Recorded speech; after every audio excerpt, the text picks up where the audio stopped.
मुझे लगता है कि यह किसी भी संप्रभु संपन्न राष्ट्र के लिए भी और दुनिया की किसी भी बड़ी ताकत के लिए आवश्यक है कि वह इस रूप में अपने आप को आगे बढ़ाए।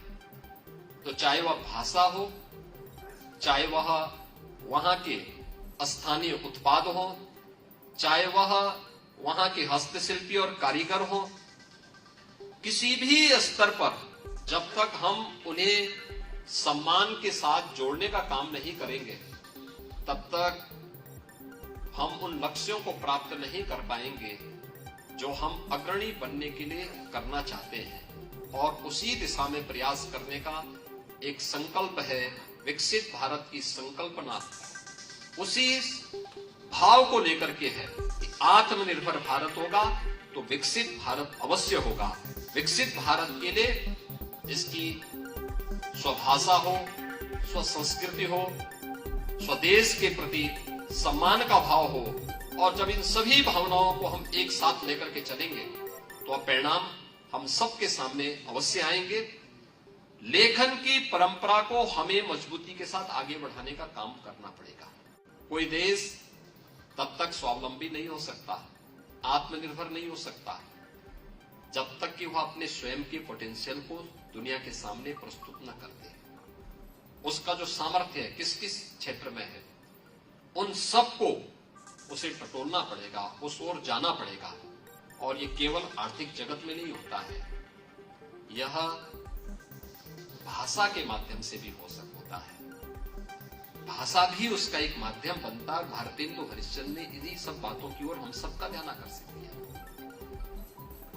इन्हीं सब बातों को लेकर के निरंतर हम सबकी आत्मा को वे झकझोरते रहे,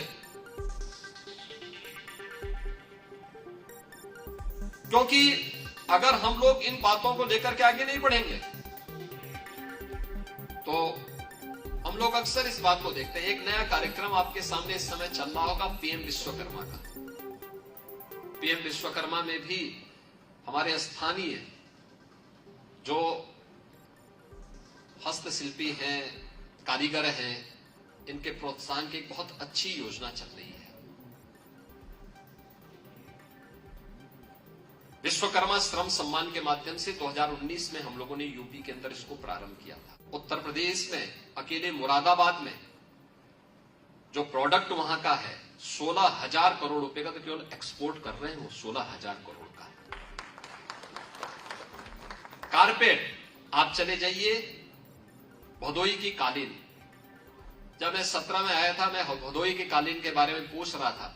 लोगों ने कहा साहब यहाँ की तकनीक बहुत जो है पुरानी हो चुकी है, कुछ नहीं होने वाला, ये सब बंद हो जाएगा। एक आसान सा शब्द था सबके सामने जिससे हम बात करते थे। आज की स्थिति क्या है?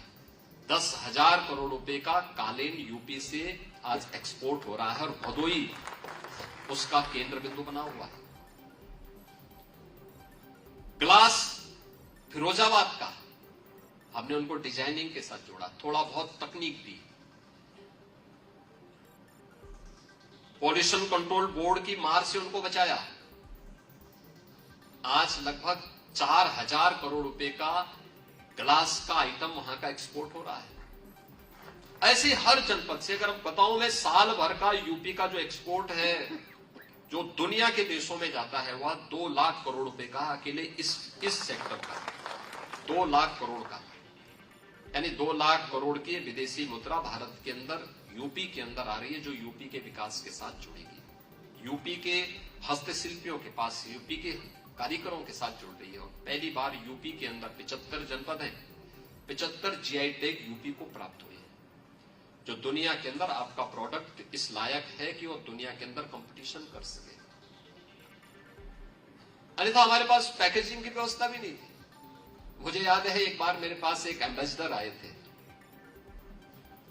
तो यूरोप के एक देश के थे, तो आए थे, लेकिन उनका एक रिश्तेदारी उनकी यहां गोरखपुर में थी, महाराजगंज जिले में थी, तो मेरे पूर्व परिचित भी थे। तो मुझसे मिलने के लिए आए, तो उन्होंने एक गिफ्ट लेके आए थे। पूर्व परिचित थे, तो मैंने उनके सामने उनका गिफ्ट खोला तो एक चीनी मिट्टी की प्लेट थी। मैंने अपने गिफ्ट को भी निकाला, वो भी ग्लास का आइटम था लेकिन उनसे बेहतर था। मैंने उनसे कहा, मैंने कहा देखो आपकी चीनी मिट्टी की जो प्लेट है इसकी कीमत हमारे यहां बहुत होगी तो यह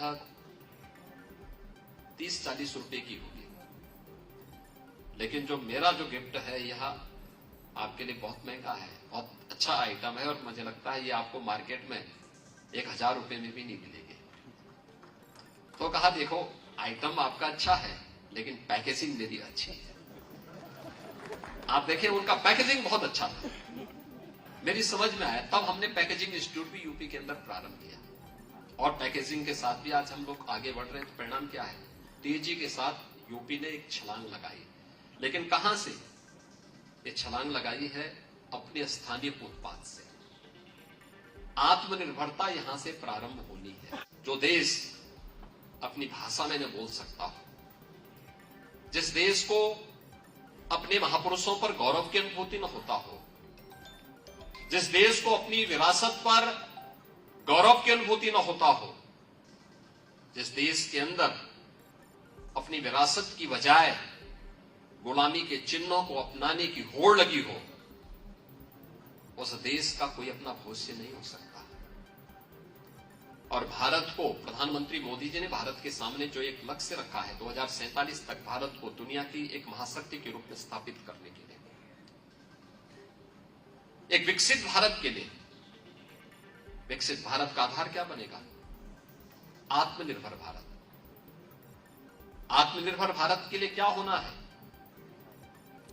आत्मनिर्भर भारत के लिए वोकल फॉर लोकल, यानी जो हमारे पास है उसको खूब प्रमुखता के साथ आगे बढ़ाना। और उन्हीं सब बातों से प्रेरित होकर के हम लोगों ने उत्तर प्रदेश के अंदर उन कार्यक्रमों को आगे बढ़ाया। आप देखते होंगे प्रधानमंत्री मोदी जी संवाद की इस भाषा का सबसे ज्यादा उपयोग करते हैं, न केवल देश के अंदर और हर राज्य के अंदर बल्कि अंतर्राष्ट्रीय मंचों पर भी हिंदी में भाषण देकर के, हिंदी में अपनी बातों को रख करके इस कार्यक्रम को आगे बढ़ाते हैं। भारत को यह गौरव प्राप्त है कि भारत ने अपनी आजादी के अमृत महोत्सव वर्ष के अवसर पर G20 समिट का आयोजन भारत के अंदर किया। G20 दुनिया के उन देशों का एक समूह है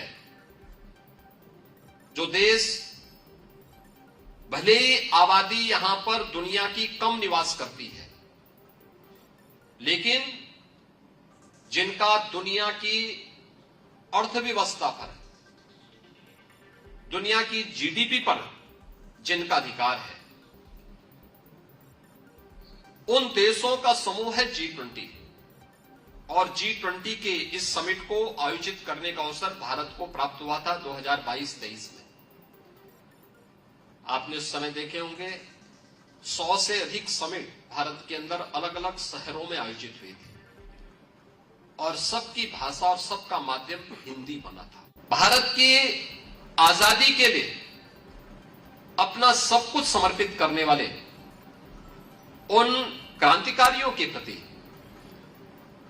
जब हम रामधारी सिंह दिनकर की कविताओं को पढ़ते हैं, उन पंक्तियों को देखते हैं, जला अस्थियां बारी बारी छिटकाई जिन्होंने चिनगारी, ये सब पंक्तियां हम सबको एक नई प्रेरणा देती है,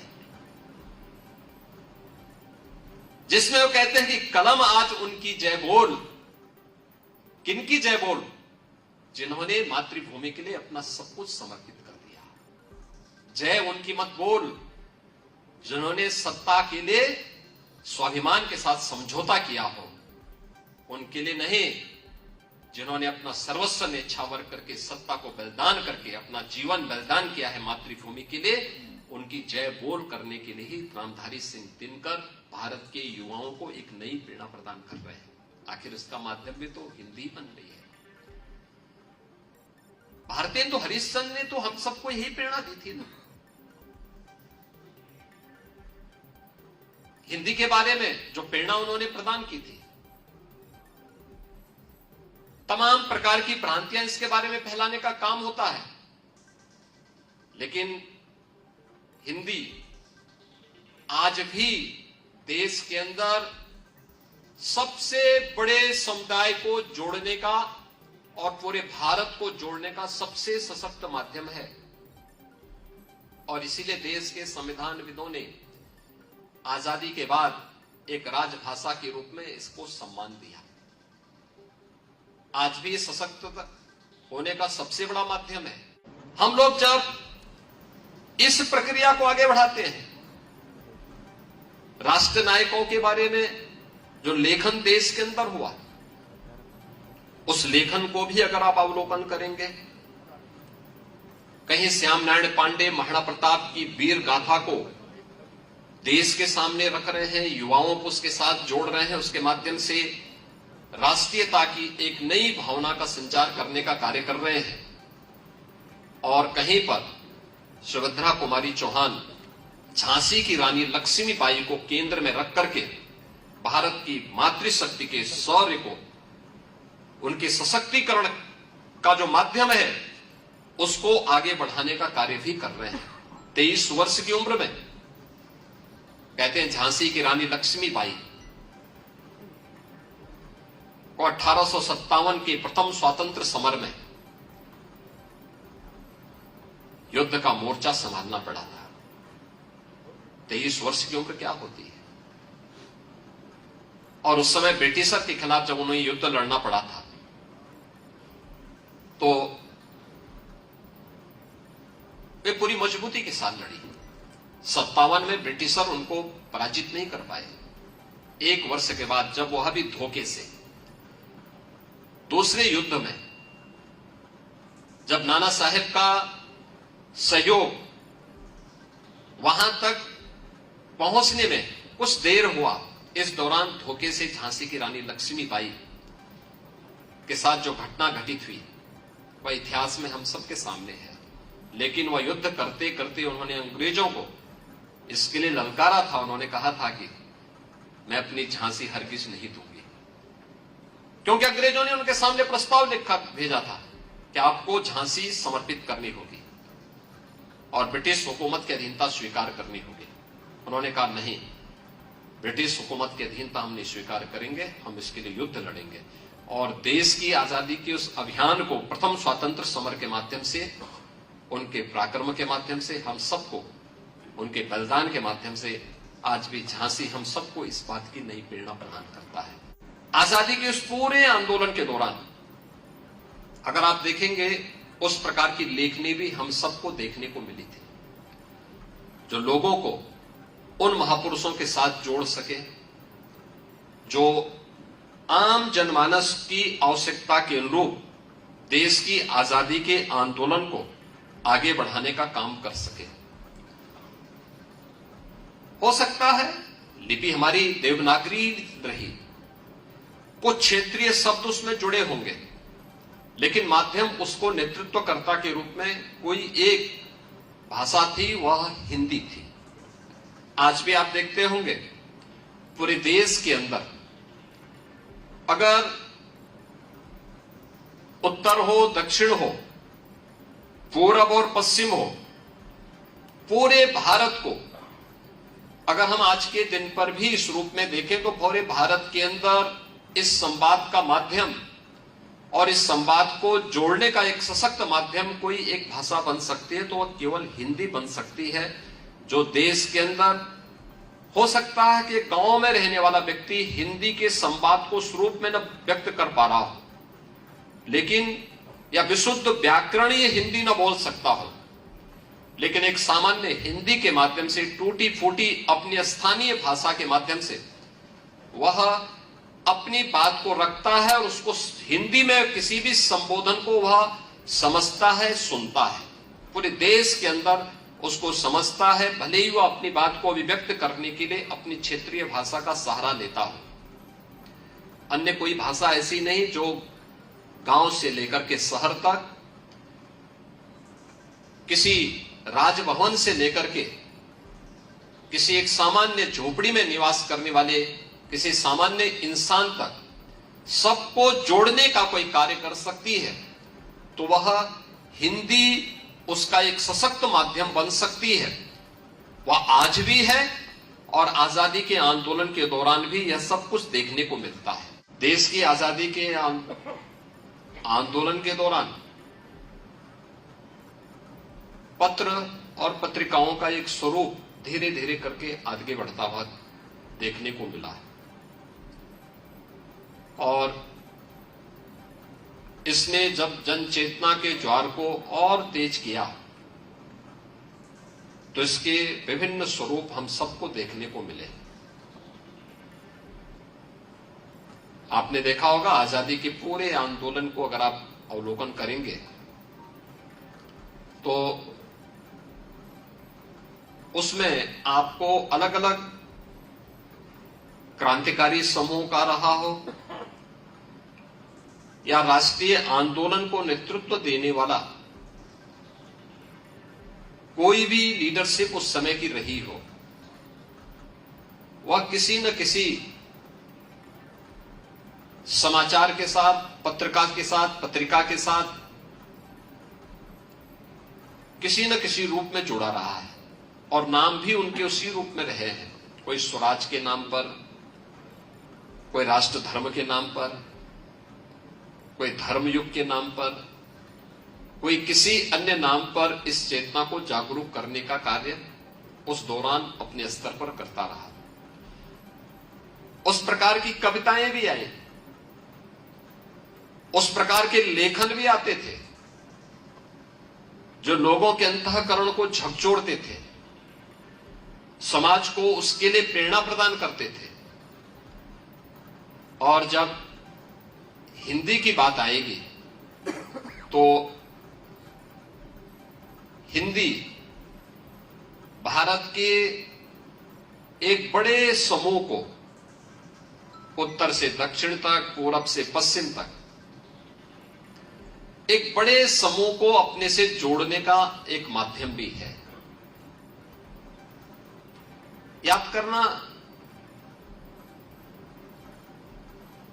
जिस भाषा जो अंतःकरण से कही गई भाषा हो वही लोगों को अपनी ओर सम्मोहित भी कर पाएगी। जिस भाषा के बारे में लोग जानते न हो, जिस संवाद के बारे में व्यक्ति अपनी बात को अभिव्यक्त न कर सकता हो, अगर उसे कोई जबरदस्ती बोलने का प्रयास करेगा तो वह किसी के अंतःकरण को छू नहीं पाएगा। जब अंतःकरण से निकली हुई आवाज आगे बढ़ती है तो वह जन चेतना को अपने साथ जोड़ने का काम भी करता है, उसको झकझोरने का काम भी करता है। और देश की आजादी की लड़ाई के दौरान हिंदी ने इस भूमिका का निर्वहन बखूबी किया था।